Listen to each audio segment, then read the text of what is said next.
We're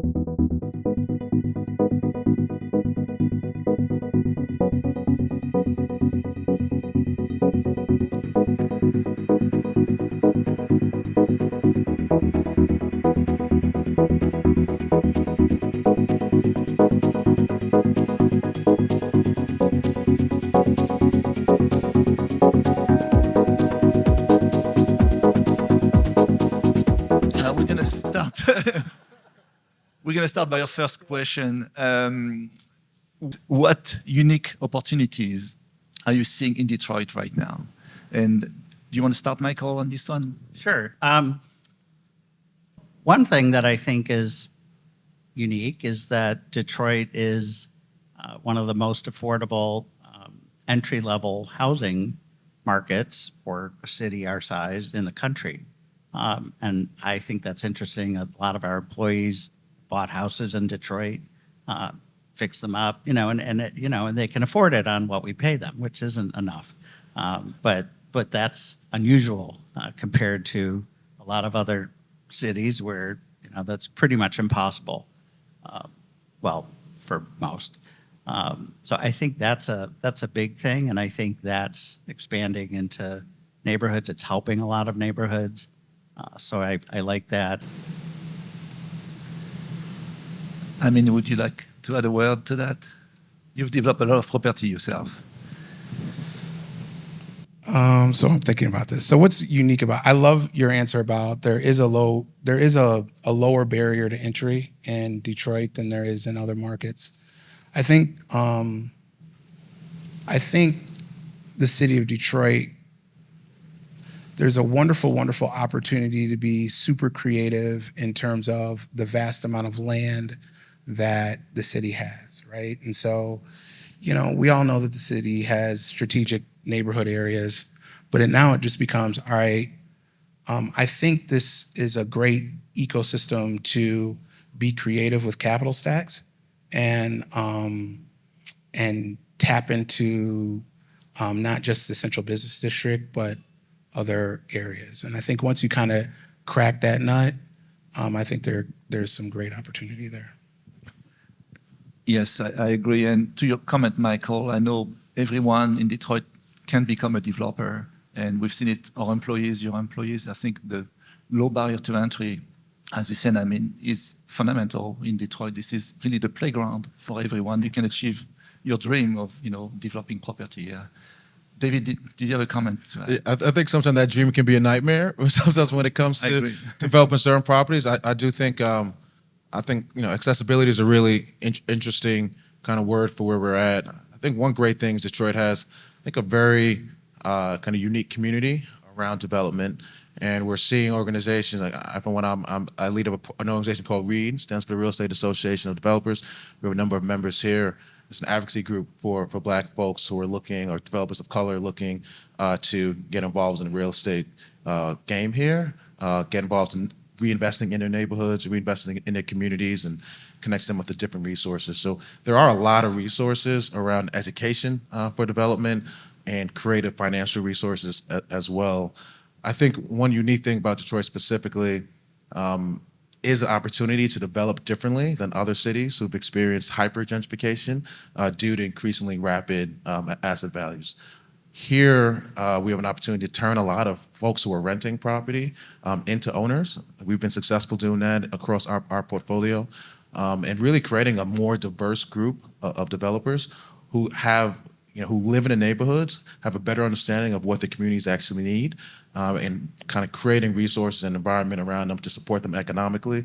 From a knowledge perspective, getting them smarter around the incentive process, and also kind of rallying the political environment to be more conducive to supporting more neighborhood-focused development, because that's ultimately where a lot of folks away from the younger folks are migrating downtown. As folks are having families, they're going to need neighborhoods that are really viable, sustainable, and mixed use for Detroit, I think, to grow in a more sustainable fashion.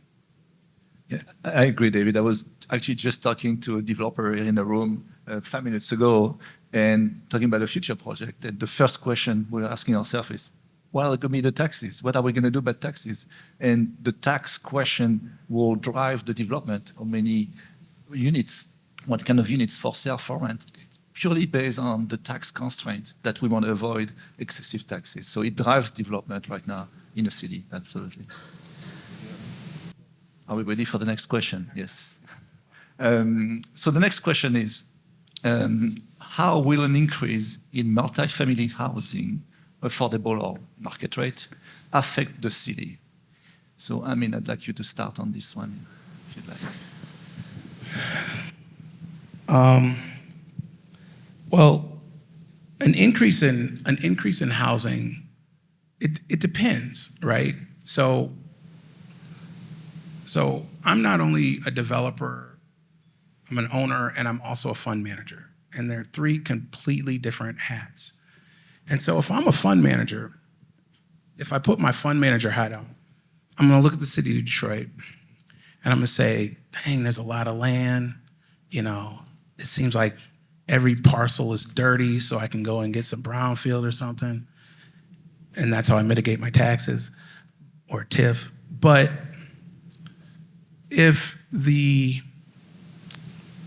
I look at net absorption rate.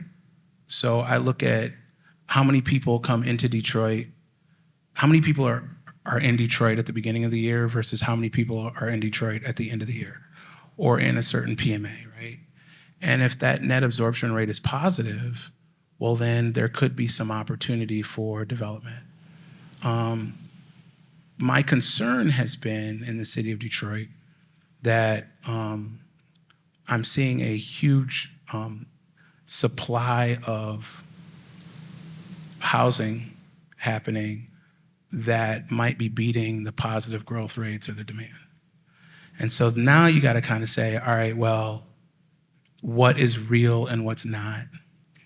And if I build something here in Detroit, will the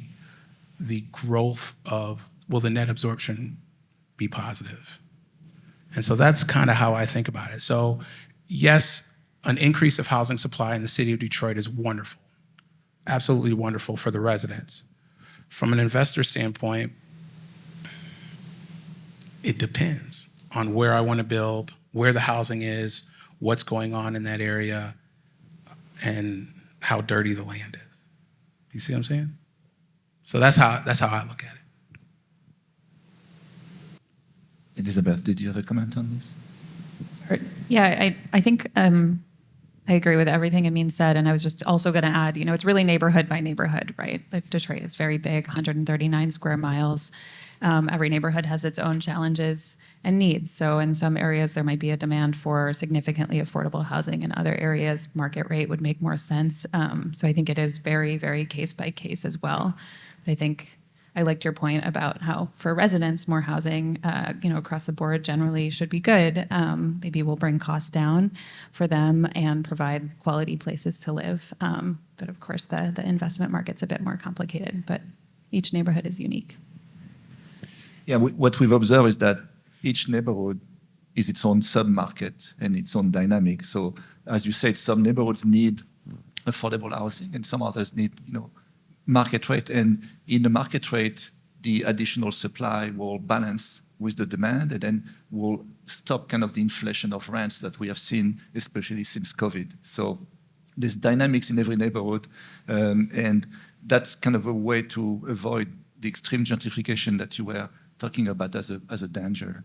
Hopefully the market dynamic comes into place with the additional supply that we bring. Any other comments?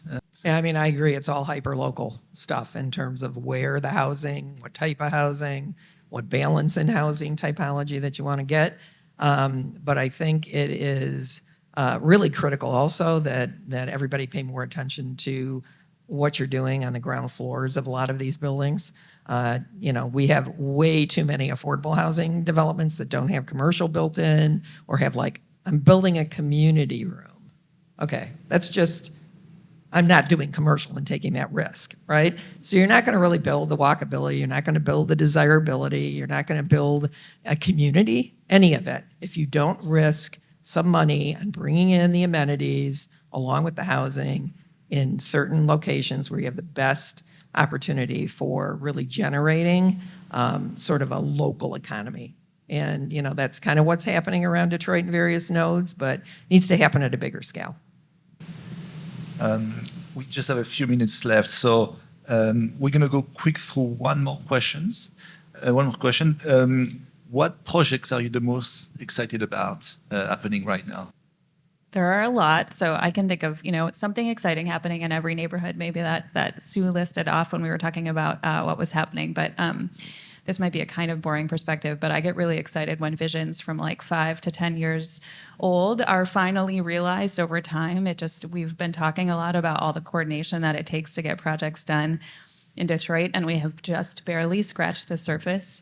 So I think what's really exciting right now for me is seeing projects throughout the neighborhoods that have been part of the Strategic Neighborhoods Fund effort and that have included capital from the pre-development pool that Sue mentioned and from Capital Impact's first loan fund in Detroit 10 years ago, finally being completed and coming off the ground. And then also I oversee a program called the Equitable Development Initiative, which provides training and technical assistance for real estate developers of color in Detroit. And we have a couple of projects that we've been working on with folks who've come out of that program for a couple years that are looking to close this quarter or next quarter. It's super exciting. Some multifamily in the North End and mixed use on East Warren, amongst others. And then we also just provided some early stage financing to 16 projects led by those developers, some of whom are in the room.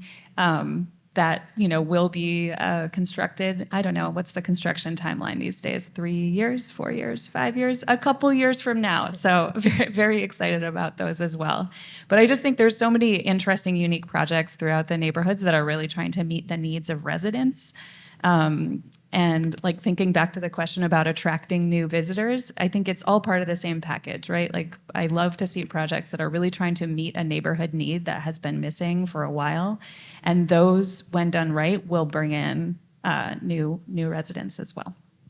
All right, we're running short on time, right, Blake? So we're going to finish with a quick round about where do you see Detroit in 5 years? You want to start, Sue? Well, actually, I'm going back to the last question. Okay, good. So anyway, we're super excited, finally, speaking of just basic needs, that are finally our urban model target stores going under construction within a couple of months. So we're back at Woodward, along with a much larger mixed-use project. So this is something that the community's been asking for forever, and we're finally getting that one done. And I think like the Whole Foods smaller format store, people will find there's a huge underserved market for these kinds of, smaller footprint nationals in the Woodward corridor specifically. So that's a trend we hope to continue to build on with other regional and national folks.